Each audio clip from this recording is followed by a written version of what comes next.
Hi viewers, welcome to Chef's Flavor Mix Kitchen.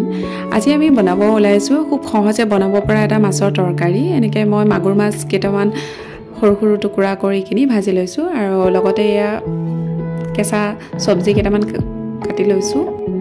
কেৰাহী তেল দি কিনি পিয়াজ আৰু জলকীয়া ভাজি ললো। লগতে হালধি গুৰি, জিৰা গুৰি আৰু ধনিয়া গুৰি দি অকণ ভাজি ললো আৰু কুটি থোৱা সবজি কেইটা এনেকৈ দি অকণ সময় ভাজি লৈ আছো।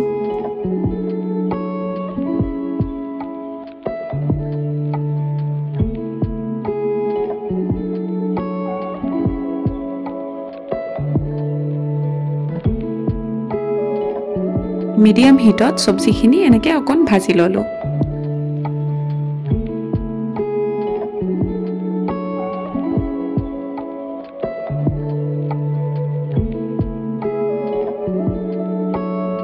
সবজিখিনি দেখাত খুব কালাৰফুল যেন লাগিছে নহয়নে? দেখিবলৈ খুব সুন্দৰ হৈছে। এয়া আপোনাৰ মাছখিনি ভাজি থৈছিলো, মাগুৰ মাছখিনি।